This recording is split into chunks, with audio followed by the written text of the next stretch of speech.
Okay, it says it's recording. Perfect. Okay, so we're ready to start? Ready to start? Sure. Okay, I'll start it off. So when you grew up, did you grow up in a family that encouraged you to become a spiritual leader? Um, you know, in my family in general, like I would say, most of the Jewish families, there is a clear role of trying to improve the world. So that a lot of time we have our questions and answers and discussions at home, how to have a better world, not only for ourselves, for our family, for the whole community, even in our city, not only the Jewish community, but everything, how to be involved in politics or have discussions about things. So for sure, we wanted to improve the world. The concept of sometimes tikkun olam, the concept of tikkun olam, what people call, it's not only a Jewish idea, it's something that from Jewish idea spread everywhere. At the end of the day, the concept, if we think about Moshiach, the concept, the Jewish concept of Moshiach is the perfection of the world. So that's something that I learned as a child, even I didn't grow as a religious, but in any Jewish family, we try to work hard to improve the world. So we can, I would say yes, in some way, but maybe Jeremy knows my background. I am from Argentina, so there was a lot of discriminations against the Jews, and there was when I was younger was like a military governments where was hard to activate in the politics. So in general, some parents say try not to get involved so much. So if you ask me if my parents encourage me, my parents encourage me to do my best to improve the world, but probably not to be so active in organization and institutions, because it was a scary time in Argentina at that time. Very good. Mm-hmm. Very nice. Very interesting. Mm-hmm. Question. Oh yeah, Next question. on to the next question. As a child, did you ever think you would become a spiritual leader? It's an interesting question. Um, I grew up, and as you know, in a non-religious environment. Both of my parents are Jewish, and very proud Jews, but not religious. They were more in the traditionalist level, and we have a Rosh Hashanah, Yom Kippur. Those were the two main times that we used to go to synagogue. But otherwise, there was no more than that. But there was something interesting. I know I would find this also. I always, from my work in the Jewish community, but also as a family doctor, as you know, I am a family doctor also. I see that there are, again, in all the communities and religions, there are different kind of, they are eager to improve. But something that I see in Jewish community is the need to have a little bit more fire inside to fix things. I don't know if you notice that. You're going to play hockey, and in part you want to do your best, and it's something that you want to win. And that, how this is happening? What is that? Because in part the fire to hockey is coming from the fire of the neshama, the soul. So there is some kind of thing it's called inside the Jew a soul that is hard to define, but it's something that you can prove in terms of not only in relations, in general. You have a fire to do things in the best way possible. And this kind of fire then is start to manifest in different areas. Could be in science, could be in politics, could be in everything. Unfortunately, in things that are not good also. Some people are so talented in do things that are not good. But this is coming at the end of the day from this fire that the origin is this soul. So when I was young, going to your point, and that's why the introduction, when I was young, I would say I never thought to become a spiritual leader, but I was an idealistic. I was an idealistic, probably at your age, Tony and Jeremy. In your age, I was a very critical about society, and I try to really don't stay calm. I try always to discuss and learn and participate, and I try to be active in terms of how we can have a better world. That's and probably that's what moved me to become more involved in in in, uh, in we can say in religion, in Jewish religion, more in details in what I like very much is Hasidic philosophy. Like you know, we learn always Tanya, and I have some kind of we can speak after, but that's what like brought me to the to focus in the point. All this energy that I have as a young boy, then I try to focus and canalize through this. So, but again, I was not. I didn't dream to be a spiritual leader, and it's something that even now I don't believe in that. I'm not a spiritual leader. I am a regular Jew that try to do their best, not for myself, but also trying to understand what people need. It's very cool. So you didn't think you were going to become a spiritual leader Oh, specifically, absolutely no. but you knew you Absolutely. wanted to do, you know, a good thing, you know, had the fire in you to become, you know. Yeah, yeah, you can say, okay, I want to be a fireman. Okay, yes, I wanted to be a fireman. I want to be a leader in a club, in an organization, in sports.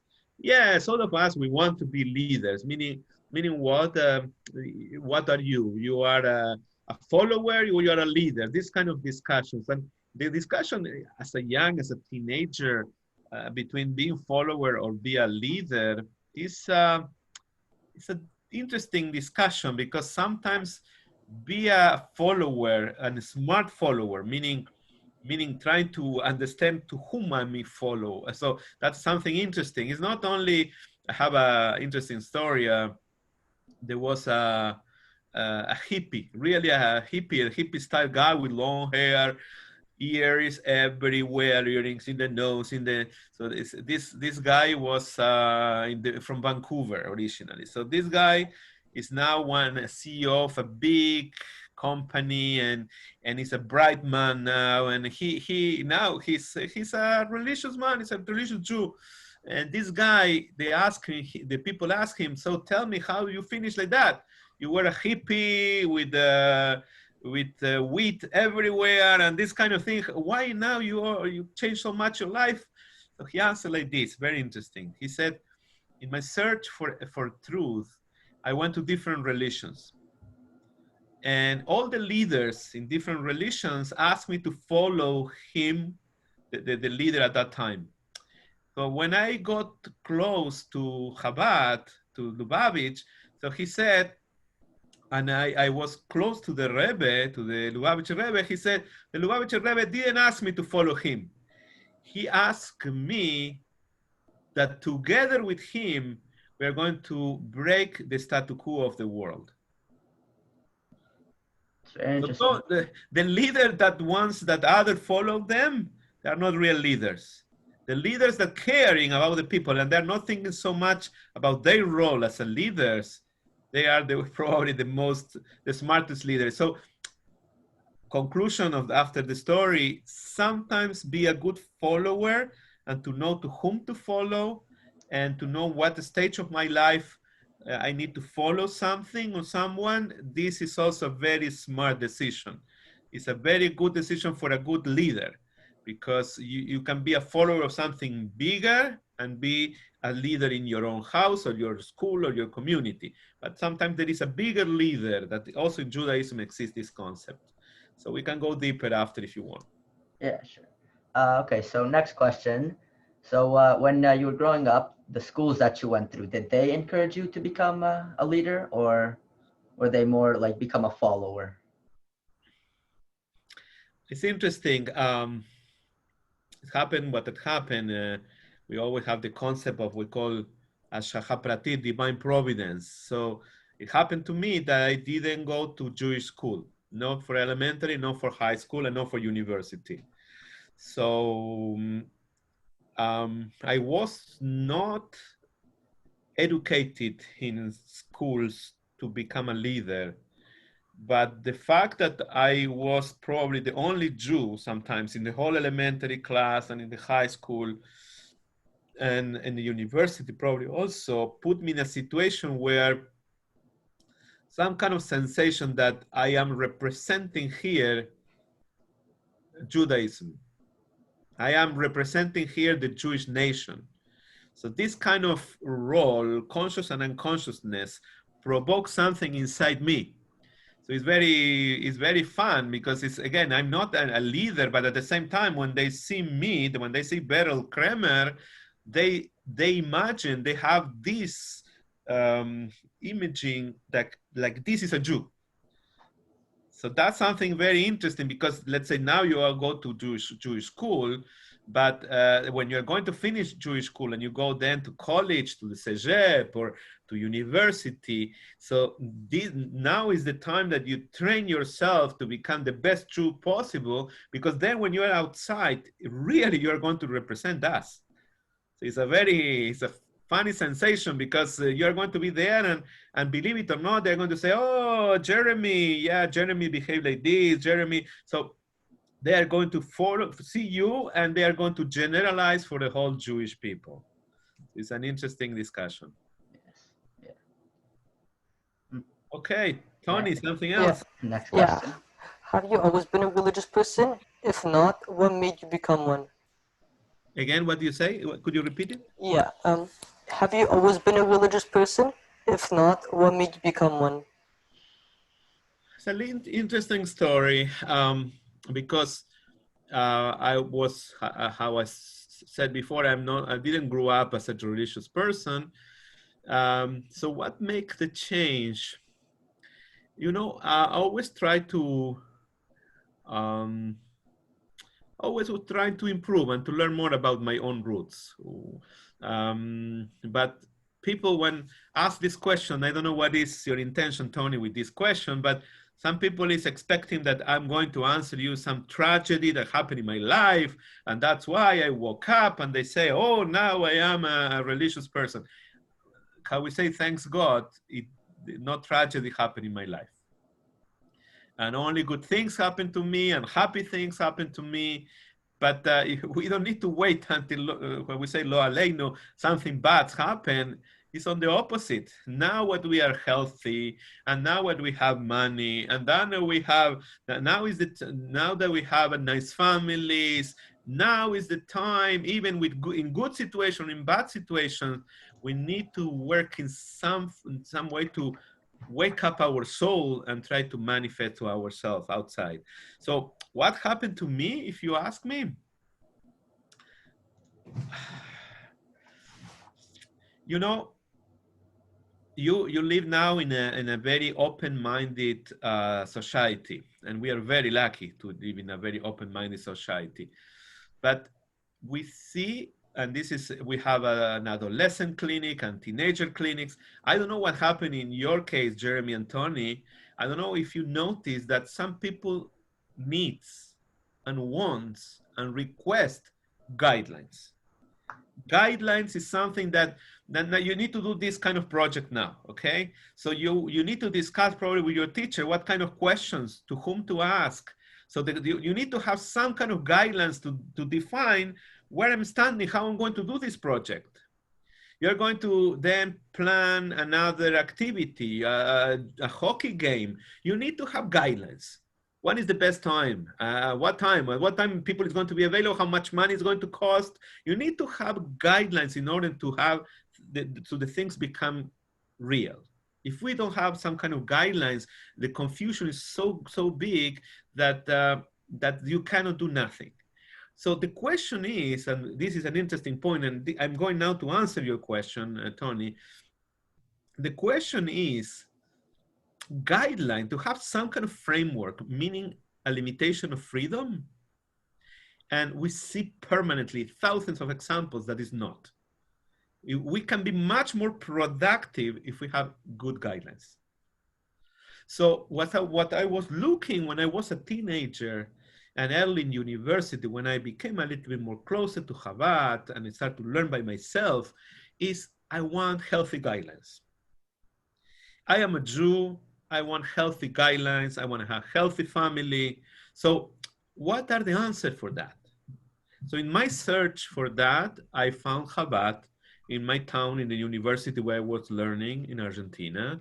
And that's how I slowly start to learn. Nobody pushed me. Nobody put any pressure in my decision, in my learning, absolutely nothing.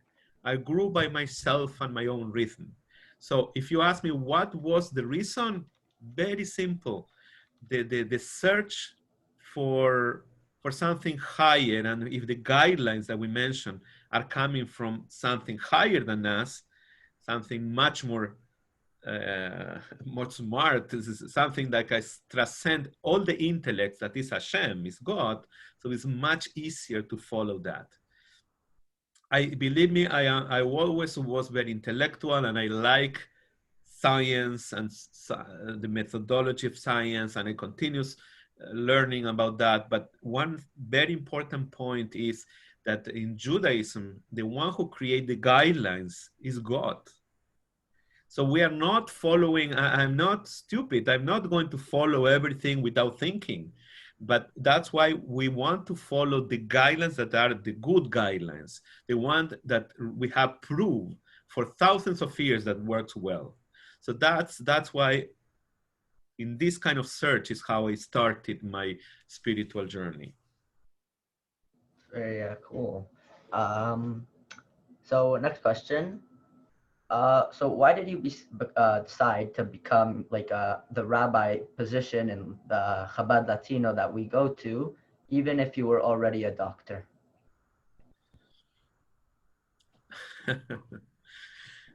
It's a good discussion. To become a doctor is some kind of, you can tell me, Jeremy, why do you decide this kind of job? So my job is to work as a doctor, even that it's a very humanistic job. It's a very scientific and humanistic at the same time, but this is my job. The other question is who I am as a person. Now, if you ask me, Jeremy, who I am as a person, I'm a regular Jew.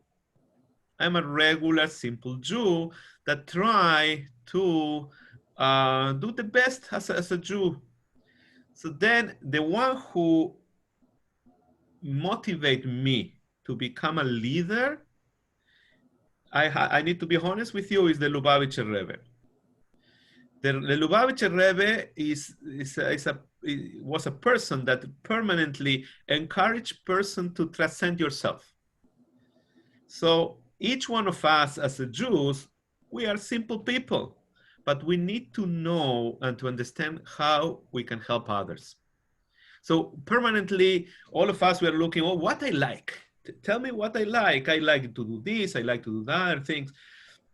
What I need. People is looking for their own needs. What I need in terms of health, money, food. Every people is looking what I need. So the what I need and what I like is secondary to what the other people need from me. I think this is the main point, Jeremy, in terms of the discussion. It's not only what I need, it's what the others need from me. What is my position in this world where I can help others? And as a Jew, is helping materially, meaning in health, in money, in everything that other people may need, but spiritually also. So that's what motivated me. So I come to Montreal and I start to see, wow, there are so many Jews here speaking Spanish like me that they don't have a place, a community where they can feel themselves, they can receive them warmly, where they can become part and they can invite their own families. So this was something was lacking here, and that's why we took the decision trying to see how we can help this big population that we have here in Montreal. So in simple terms, that's probably the answer. Nice. Yeah. Next question. Yeah. What inspires you to keep going on as a leader and helping people?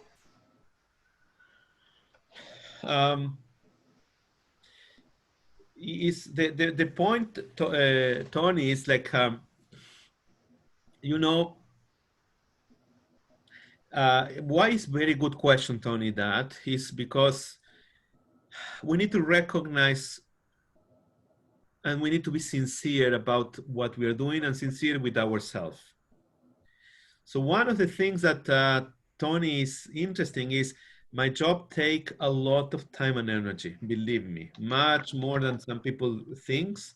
It's a lot of time of energy. And to be dedicated some kind of Jewish activities in terms of leaderships take a lot of time and energy too. So your question, how I would reframe is how you can find energy when you are exhausted at the end of the day, and how you can find your energy to continue in what you're doing. So what I would say, Tony, is like this. It depends how you see what you do. So the perspective of the activities is different.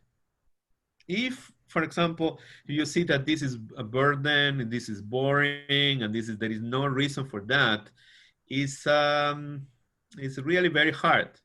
The story, you know, Tony, the story of a person carry a big bag with stones and need to bring the stones to his house, and he's tired and doesn't have more energy and is exhausted.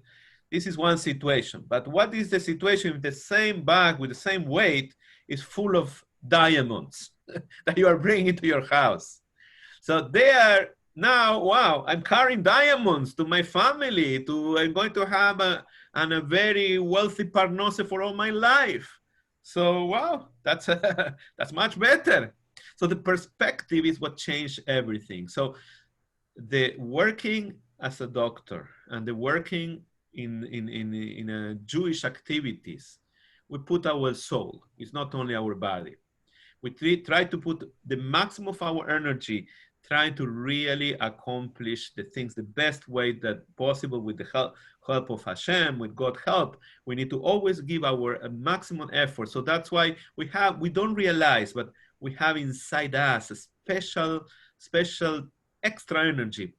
You know, Tony, the story of this person that was trying to fix a car, and there was a little girl, his daughter, that was helping around, and the car had a problem, was trying to change one of the tires, probably was not CAA at that time or in this place. So the person tried to change the tire, and the car fall down on top of his daughter.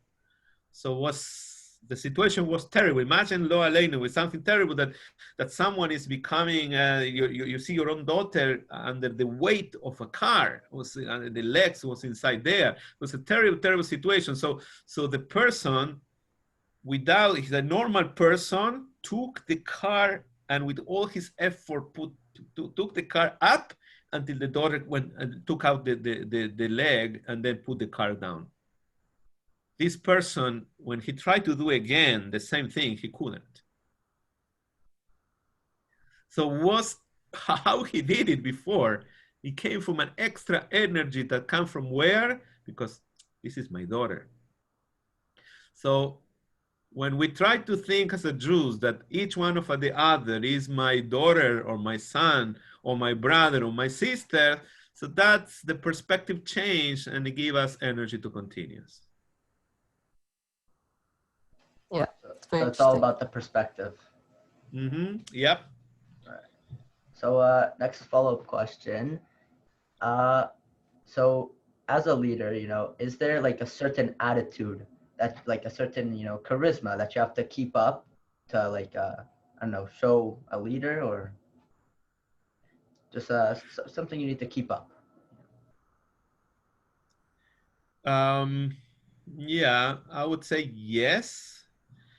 But you know what? We have a lot of people that for different reasons in life, based on their education, their genes, their everything, may have low self-esteem. And some people may have low self-esteem. They don't know how to love themselves. And sometimes they think that they never are going to be able to be leaders because they don't have this charisma that you mentioned. And the reality is if we have the definition of a real leader, not someone who wants the others to serve him, but the opposite, that you are the one serving others. So then with this definition of leader, you need a different kind of charisma. You need to become a caring person. You need to become a person who really is going to be together with others in the good time and in the not so good times.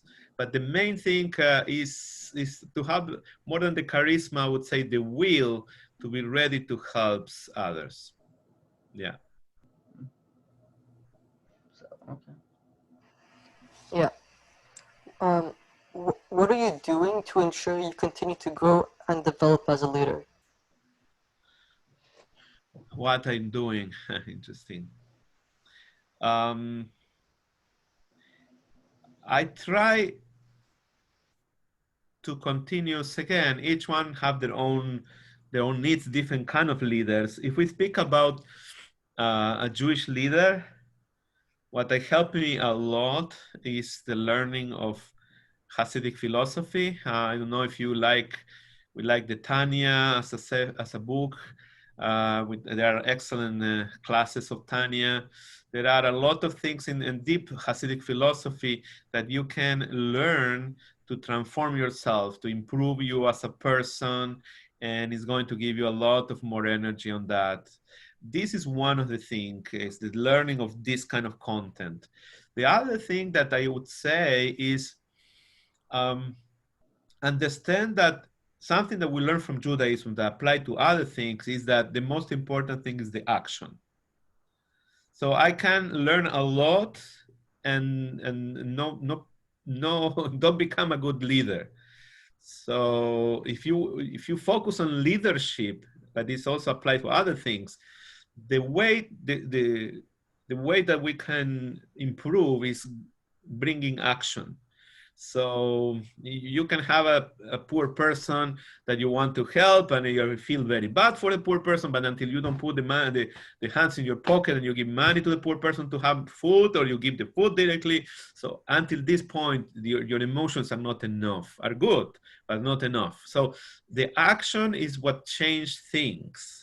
So you can have a connection with Hashem, with your heart and your mind, and it's very nice and it's very important. But if this connection is with the tefillin with you, inside you, you put your tefillin and so this moment, you really become the practical connection, emotion together with the action. So that's why actions are so important, and is the one who really transform the person and transform the environment also. Okay, so next question. So do you have any examples or stories of you specifically like helping someone improve or in a tough situation in their life, like as a leader? Uh-huh. Okay. As a story. You want a story? I have so many stories.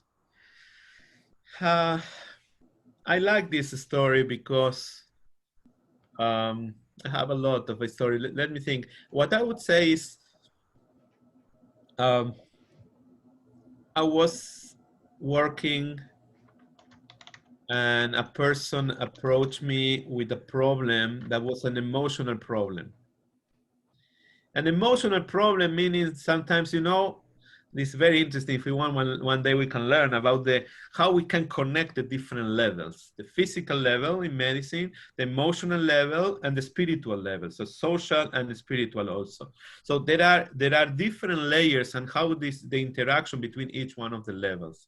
So this person, a person that one time approached me because had an emotional problem, and the problem was, at the end of the day, was depression. Someone was depressed, a young guy depressed that was having a very hard time, and well, we tried to help him in all different ways.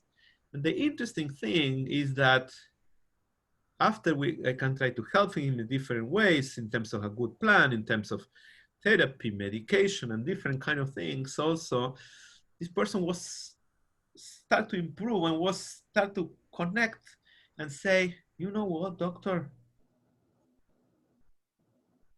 I have one the person, the family name was a clear French-Canadian family name. And this person said to me, you know what, doctor? I have a grandmother that is Jewish. So I asked him, okay, interesting, okay. So he said to me, yes, it's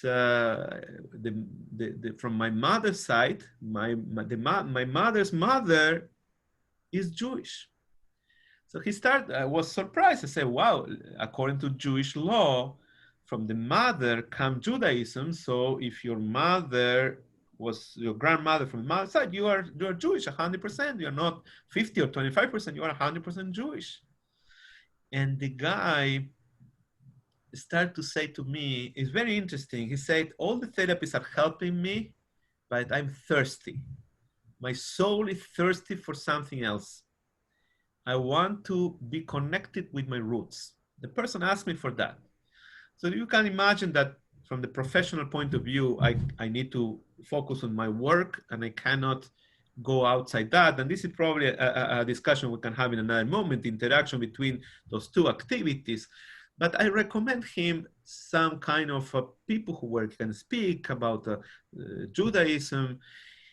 And after I found him after several months, and he came with like a different person. He was excited and happy with more energy. He was a different kind of person. And I said, wow, which one of your therapists is helping you? So he started to follow me pictures. He was traveling. The guy is a successful man with a lot of money, and he was traveling Europe. And he started to show me that all the Chabad houses that he's going, and put film here, and in the Shachar is there, and the Shabbat meal. He was for Shabbat meal to another place. So the person was trying to connect him and put himself in the right place from all the layers of a person. So his biological problem, the need for increasing serotonin, this was important. His therapy tried to organize his family situation was also important.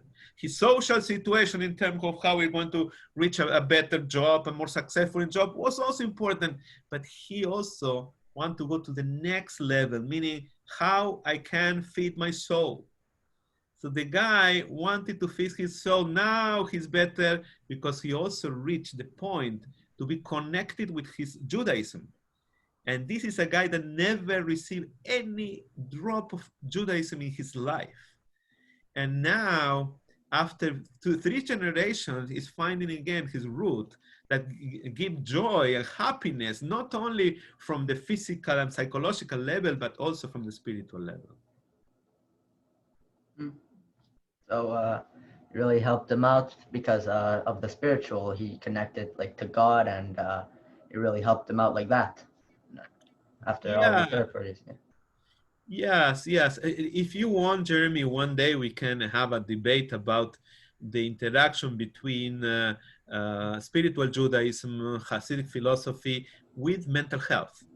So it's a very interesting thing because all of us, we have a special soul that manifests outside in a physical ways and in an emotional way. So how is the interaction between my soul and my emotions? So those are topics that we can debate and learn in another moment. Yeah. Okay. Mm-hmm. 2 more questions. Yeah. What is the best part about being a leader to you? What is the best part? I don't think too much in the best part, but you know what, Tony, I'm thinking maybe I still have an ego inside me. Still have an ego. I work with my ego to not be so negative, but I have still an ego, and I would say something, maybe the thing that I in part of my ego is that my children can see an imaging and a role model and a father where they can learn about that. They can become a better Jews, a better person. And this is something that you only can teach when you do it. So this is a positive side effect, we can say. So I'm not doing this with this goal, but it's coming together. When you try to do things and helping others, your children start to see you like that and try to imitate you. So that's something very, very nice also. And obviously, when you see also in the people around us, they are feeling better and they are happy, and then all our group, our Chabad Latino Montreal, all our group becoming better. We try to help each other in everything that is possible, and each one become like a big family. You can help each other in work, in money, in spiritually, everything. So when you start to see each one becoming better, that give a real naches. Very cool. So it's all about helping people, right? So At the end of the day, it's helping people. You know what? It's not so easy, Jeremy. And the last question, Tony, was really good, because it's not. We need to work in a way that we can put aside our ego. It's not an easy thing. So we need to really transcend ourselves. Sometimes I don't want to do that. Okay, I don't want. I'm not in the mood of. My kids always say. So even that we don't want, and we're not in the mood of, I need to do it because I need to do it. To go and help, you need to transcend yourself to reach this point.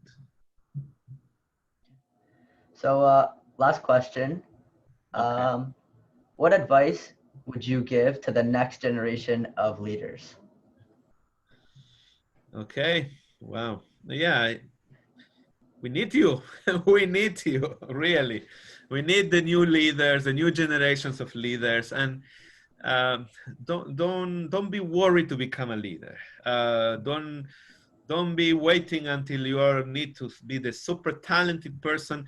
Believe me, and part of my work, we work with people, and you see in the office that permanently the people is a regular people. I have patients that are extremely wealthy and people who are very talented, and they are normal people. At the end of the day, normal people with normal worries, with normal happiness and good moments and bad moments, and they are really normal, even that sometimes they are in big newspapers in the news. So it doesn't matter. It's really each one of us count, and especially as a Jewish leaders. So we are lucky, you are lucky that you are Jewish and you have a Jewish identity. So how you can help others to become a little bit closer to our Judaism. That's probably the message at the end of the day. And you can say, oh, I'm not religious. This is, in Judaism, there is no religious, not religious. We are one thing. There is no religion, no religion doesn't exist in Judaism. So it doesn't matter. So I'm Jew. Okay, so I know Aleph, I can teach Aleph. So that's it. You don't need to be a super genius in Judaism. You know Aleph, you teach Aleph. That's it. So we don't need more than that. And sometimes we know little things. We don't understand, but we have a little things that we can transmit to others and encourage others. And you and your age, you're smart and you understand how to motivate the people in your age. So that's, you take the opportunity to work with this, that you can bring more people closer to Judaism, closer to Hashem. And in this way, we are going to have the real good world with all the perfection. And at the end of the day, the whole purpose of creation is to have the perfection of the world with Moshiach. So each little mitzvah that we do extra, and the other people also do an extra mitzvah, this is what is going to bring Moshiach. Very good advice. I'm definitely going to listen to that advice. It's very good. Okay. I just want to say thank you so much for doing this interview, for taking your time and speaking with us. We really appreciate it. Yeah, thank you. I feel like I learned a lot from your answers. They were different to what I expected, and they made me really change the way I look at things. If you want, next week at the same time, we can meet again to discuss the things that were different what you expected, but without recording. Yeah. Okay. Yeah. 8:30. We can do that. Without Saturday the night, 8:30 next week. project, yes. Okay. Yeah. Okay. Okay. Perfect. Have an Perfect. excellent week. You Thank too. you. You too. Thank you. Bye.